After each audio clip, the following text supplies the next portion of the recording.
You think you know Billy the Kid, but his real name wasn't William Bonney, it was Henry McCarty. And the legend that he killed 21 men, one for every year of his life, it never happened. Historians count 9 men, maybe fewer. What Hollywood sold for a century was myth piled on top of myth. The real-life Billy is stranger, and it's all in the records you're about to see. Number 1. No one knows Billy the Kid's real name. Stop and think about it. The most famous outlaw of the Old West, and to this day, no one knows for sure what his name actually was. 3 different names appear in official documents from the same period, all pointing to the same man, William H. Bonney, William McCarty, Henry Antrim. Arrest records, court documents, and witness statements use all 3 as if they were different people, but they were all the same man. The most widely accepted explanation is that he was born William Henry McCarty around 1859. He started using Antrim after his mother married a man named William Antrim, and sometime around 877, he adopted William Bonney, probably to bury a criminal record he had left behind in Arizona. Historians still debate it to this day, and no one has settled the question. The most legendary figure in the American West did not even leave behind a birth certificate to confirm who he really was. Number 2. Billy the Kid. Died at 21, but his most famous photo makes him look 15. It was in the early hours of July 14th, 1881. Pat Garrett was waiting in the dark inside a room in Fort Sumner, New Mexico. Billy the Kid walked in without knowing he was there. Garrett fired. Billy was 21 years old. Here's the detail that fools everyone. The only authentic photo of him, an old tintype from around 1880, shows a young man with a boyish face. But that kind of photo came out reversed, like a mirror image. For decades, people looked at the gun on the wrong side and swore he was left-handed. He wasn't. He was always right-handed. That same little metal plate, about the size of a card, was sold years later for more than $2 million. And the man in that photo was no child. He already had years of a bloody land war behind him, the Lincoln County War. He killed, escaped, and became a legend before turning 22. His face was misleading. What he had already done was not. Number 3. He paid $2 for an old box of photos and may have found Billy the Kid. In 2010, a man named Randy Guajaro walked into a junk shop in Fresno, California, and bought a box of old photos for $2. Just the kind of thing someone buys because they feel like digging around. In one of the photos, a group of people was playing croquet in a yard. Nothing special at first glance. Then came the suspicion. One of the faces looked like Billy the Kid, the most wanted outlaw in the Old West. If it's real, it's an image no one had ever seen before. In 2015, a company valued the photo at $5 million. But many historians are still skeptical and say no one has proven anything. And it doesn't stop there. The only photo of him that no one disputes, an old tintype, had already gone up for auction in 2011 and sold for $2 million. A man who died more than a century ago is still worth a fortune. Number 4. Billy the Kid spoke Spanish better than English, and that's what kept him alive for years. There's a side of Billy the Kid that movies almost never show. He spoke fluent Spanish. He learned it as a boy while traveling through Arizona and New Mexico. And he got to the point where, in a conversation, he was more comfortable speaking Spanish than his own English. That changed everything. Fort Sumner, New Mexico, in 881, was a Hispanic community. And they didn't see Billy as an outsider. They saw him as one of their own. He went to Mass, showed up at parties, had girlfriends in the area, and was treated like family inside those homes. Now think about Pat Garrett's problem. The sheriff was the Anglo outsider. Billy was protected by an entire neighborhood that kept quiet and covered his tracks. It wasn't fear, it was loyalty. That's why Garrett had such a hard time finding a man who was, the whole time, hiding in plain sight. Number 5. Billy the Kid was a good dancer and went to Fort Sumner dances with a price on his head. Forget for a second that image of an outlaw hiding in a cave, eating cold beans in the dark. Billy the Kid lived very differently from that. Even with a reward out for his capture, he showed up at community dances, the famous fandangos, like any other neighbor. And he wasn't the kind of guy who stood off in a corner. The people of Fort Sumner remembered him as a good dancer, a smooth talker, the guy who brought the room to life. Everyone there knew the face of the most wanted young man in the territory, and no one turned him in. Pat Garrett knew that routine very well. The sheriff knew Billy's habits and used those dances to keep an eye on him. In other words, the lonely fugitive from the legend was, in reality, the most social person in town. But before he became a myth, how many men did Billy actually kill? The real number has nothing to do with what Hollywood told us. Number 6. Billy the Kid killed 4 men, not 21. The rest was made up by a drunken journalist. You've heard the story. Billy the Kid supposedly killed 21 men, 1 for every year of his life. Sounds a little too perfect, right? That's because it is. That number first appeared in an 1882 book credited to Pat Garrett, but it was actually written by a journalist named Ash Upson, a man who liked to drink and barely knew Billy. When historians went looking through the real records, death certificates, witness statements, and territorial documents, the count came out very differently. Only 4 deaths can be tied to Billy with solid evidence: Frank Cahill in 877, Joe Grant in 880, and guards Bob Olinger and J.W. Bell, killed during his jail escape in 881. The others blamed on him happened during shootouts in the Lincoln County War, where no one could say which bullet came from which gun.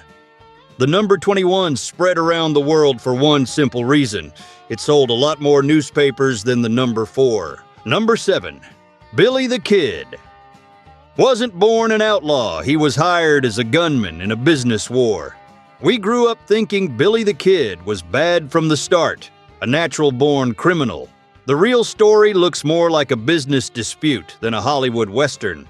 In New Mexico in 1888, 2 groups were fighting over the region's big money: cattle sales, supplies, and most of all, Army contracts. On one side were Lawrence Murphy and James Dolan, who held the monopoly and had the support of the local government. On the other were 2 newcomers, John Tunstall and Alexander McSween, who were trying to break through that grip. So where does Billy fit in? He was hired by Tunstall's side as a gunman. It was a job, a paycheck, not a calling to be a criminal. But in February of that year, Tunstall was killed. That's when it became personal. Billy swore revenge and stayed in the war even after his boss was dead. Almost everything he was later tried for started there, in that fight over money. Number 8. Billy the Kid's first killing was self-defense against a bully who had him pinned to the ground. A lot of people think Billy the Kid killed out of cruelty. His first case tells a different story. It happened in August 8th Battle Ravine at a military post called Camp Grant in Arizona. Billy was only 17 years old, a skinny kid.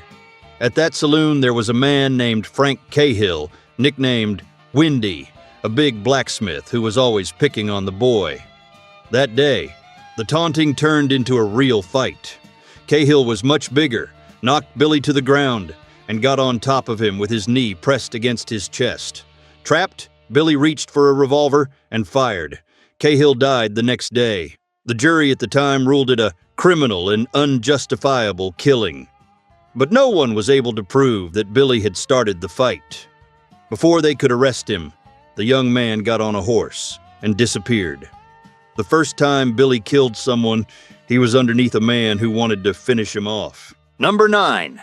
Billy the Kid escaped the gallows by killing both guards and even stopped to chat before disappearing. April 28, 881. Billy the Kid was being held in Lincoln, New Mexico, waiting to be hanged. Pat Garrett had gone away to collect taxes and left the young man in the custody of two guards, J.W. Bell and Bob Olinger. Billy asked to use the outhouse out back. On the way back, as he climbed the stairs, he appeared with a revolver in his hand. Many people believe an accomplice had hidden the gun for him. Bell tried to react, and Billy killed him right there. Olinger was across the street. When he heard the shot and came running, Billy waited for him at the upstairs window and brought him down with Ollinger's own shotgun. And here comes the part no one can believe. Instead of taking off in a hurry, Billy spent nearly an hour out on the balcony, pounding at the shackles on his feet to break free and chatting with the people watching from the street. Only then did he get on a horse and ride away, calm as could be. Number 10. Billy the Kid's hands were too small, and that may be why no handcuffs could hold him. There's one detail about Billy the Kid that almost no one talks about, but it could explain a lot. Several people from that time, including Pat Garrett himself, said the young man had surprisingly small hands for a grown man. Garrett brought it up specifically when complaining about how hard it was to keep Billy securely restrained. Think about the problem. Handcuffs back then were made to fit the hands of an average man. On Billy's slender hands, they were loose. And that's where the debate historians still bring up today comes in. There are reports that at least once before his famous escape, he simply slipped out of the handcuffs. In other words, that reputation for being impossible to hold may have had nothing to do with magic, luck, or supernatural reflexes. Maybe it was simply a matter of how the man was born, pure anatomy, and nothing more. Number 11.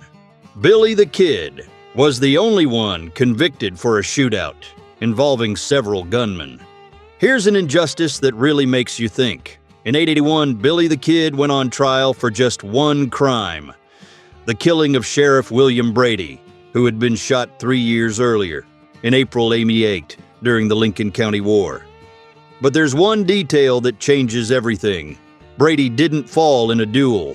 He was caught in an ambush, with several men firing at the same time from behind a wall. There was no way to know which gun fired the bullet that killed him. Even so, out of everyone who was there that day, only one man was convicted: Billy. The others never even stood trial, and the court was not exactly impartial. The judge and prosecutor had ties to the Murphy-Dolan side, the very people Billy had fought against in that war. The trial lasted about 2 days.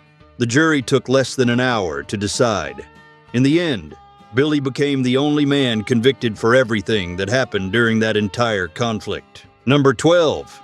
For decades, people thought Billy the Kid was left-handed. The photo fooled everyone. Here's something interesting. In that famous photo of Billy the Kid, the only authentic one taken in Fort Sumner around 1880, he appears holding a Winchester rifle in his left hand, with a Colt revolver on the left side of his body. The obvious conclusion, right? The guy was left-handed, and that's how he went down in history. It even became the title of a movie, The Left-Handed Gun, starring Paul Newman. But there was a problem. That kind of old photograph, a tintype, came out reversed, just like looking at yourself in a mirror. In other words, what appeared on the left was actually on the right. The definitive proof came from the gun itself. The loading gate on the Winchester appears on the wrong side in the photo, something that could only happen if the image had been mirrored. And everyone who knew Billy always said the same thing: he was right-handed. The so-called left-handed Billy never existed. It was just a trick of 19th century photography. Number 13. The governor promised Billy the Kid a pardon in a secret meeting, and broke his word. Not many people know this. On March 17, 1999, Billy the Kid secretly met with none other than New Mexico Governor Lew Wallace at a lawyer's house in Lincoln.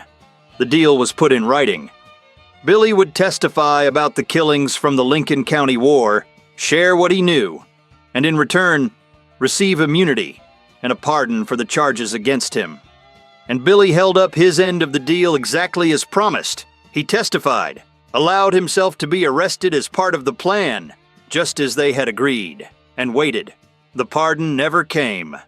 The governor simply did not keep his word. And guess what Wallace was doing while leaving the young man hanging? Finishing a book. Not just any book. It was Ben-Hur, the one that became the famous movie with the chariot race, the best-selling American novel of the 19th century. Billy was traded for a bestseller. Number 14, Billy the Kid wrote letters, begging for the promised pardon. The governor never answered. Between 1879 and 1881, Billy the Kid put pen to paper and wrote directly to Governor Lew Wallace more than once.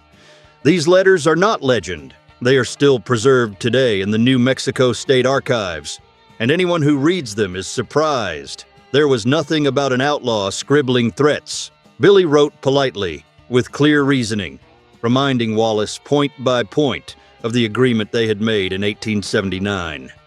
He was asking only for what was fair. I kept my end of the deal, now keep yours. That was exactly what he asked, in plain words. On the other side, silence. Wallace never answered a single one, and while the young man waited for a word that never came, the governor's life only got better. His book, Ben-Hur, published in 1880, had become a huge success, and soon afterward, Wallace was rewarded with a diplomatic post overseas. One was rising, the other was heading straight for the gallows. Number 15, the governor who betrayed Billy the Kid. Wrote the biggest literary success of the 19th century, Ben-Hur. To understand the full irony, you need to know who Lew Wallace was. He wasn't just any politician. The man had been a general in the Civil War, and he was also a lawyer and a writer. He was sent to New Mexico in 1898 with one clear mission: to put an end to the bloodshed of the Lincoln County War. He served as governor from 1808 to 1881. And here's the coincidence. That was exactly when Billy the Kid was hunted down, captured, tried, and sentenced to death. While all of that was happening, on the other side of the desk, Wallace was finishing a novel. That novel was Ben-Hur, published in November 1880. It got off to a slow start, but over the years, it became the best-selling American book of the 19th century, and decades later, the famous movie starring Charlton Heston. Think about that. The same man who left Billy hanging out to dry entered history as one of the country's great authors. Number 16. Billy the Kid could have escaped to Mexico and saved himself, but a woman kept him in Fort Sumner. After that incredible escape, in April 1881, Billy the Kid still had about 10 weeks left to live. And here's the question that still haunts historians today. Why didn't he disappear for good? The way was open. All he had to do was cross the border into Mexico, beyond the reach of American law. Garrett himself later said Billy had thought about it. It made perfect sense. But instead of getting away, the young man went straight back to Fort Sumner, the most dangerous place he could possibly be. The most widely accepted reason is the most human one of all, a woman. Billy had grown close to Pauletta Maxwell, a young woman from an important local family. And it was there, at the Maxwell home, on the night of July 14th, that he walked into the dark room where Garrett was waiting. The most wanted man in New Mexico was caught for one simple reason: he couldn't stay away. Number 17. Billy the Kid died barefoot and unarmed. He went to get meat from the kitchen and was shot twice. The night Billy the Kid died was nothing like a movie duel. It was in the early hours of July 14th, 1881, at Pete Maxwell's house in Fort Sumner. Billy woke up hungry. He got up, didn't even put his shoes on properly, and went to the kitchen to get a piece of meat. He had a knife in his hand, but it was for cutting food, not for fighting. On the way, he saw some men standing on the porch, whom he didn't recognize. They were Pat Garrett and his deputies. Suspecting nothing, Billy went into Pete Maxwell's room just to ask who the strangers were. The room was dark. Garrett was already inside, sitting on the edge of the bed. Billy couldn't see who it was and asked in Spanish, "¿Quién es? Who is it?" Garrett didn't answer with words. He answered with 2 gunshots. Billy fell right there, barefoot, with a kitchen knife in his hand, without ever seeing the face of the man who killed him. Number 18. Billy the Kid's grave was lost in floods. His headstone was stolen, and people still debate where he is. You'd think that at least after death, a man could rest in peace. Not Billy the Kid. He was buried on July 15, 1981, in the old Fort Sumner Cemetery, next to 2 fellow gang members beneath a headstone with just one word on it: pals.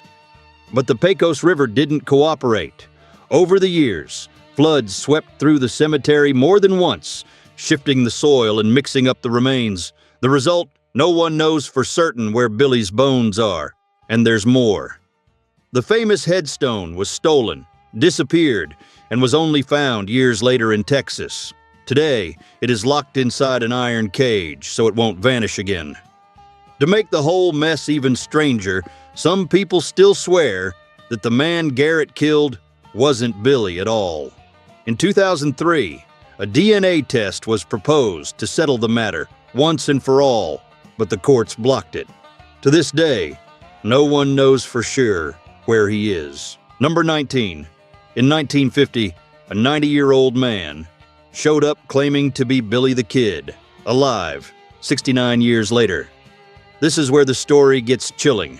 In 1950, in the small town of Hico, Texas, an elderly man around 90 years old named Ollie Roberts, nicknamed Brushy Bill, came forward, and he dropped a bombshell. He claimed to be Billy the Kid himself, still alive nearly 7 decades after everyone thought he had died. His version went like this: on that dark night, Garrett had killed another man by mistake. The real Billy escaped, went into hiding, and lived his entire life under a different name. The claim was taken seriously. A lawyer brought the old man before New Mexico Governor Thomas Mabry, demanding the pardon that had been promised long ago. The governor met with him and listened, but refused to give in. Then fate closed the door. Just a few months later, still in 1950, Brushy Bill dropped dead of a heart attack, never managing to prove who he really was. Number 20. In 2010, New Mexico considered pardoning Billy the Kid, 129 years after his death. The final chapter of this story almost sounds like a joke. In 2010, New Mexico Governor Bill Richardson announced that he was considering granting Billy the Kid an official pardon, more than a century after he had died. The idea was to honor the deal Governor Lew Wallace had promised in 1879 and never kept. But the controversy heated up, and there was strong opposition. Pat Garrett's descendants publicly came out against the idea. Their argument was straightforward. Pardoning Billy would be the same as saying their grandfather had killed an innocent man. In the end, Richardson left office without signing anything, and the issue never completely died. Every now and then, someone brings it back up. There it is, 20 facts, 20 truths, confirmed by the records.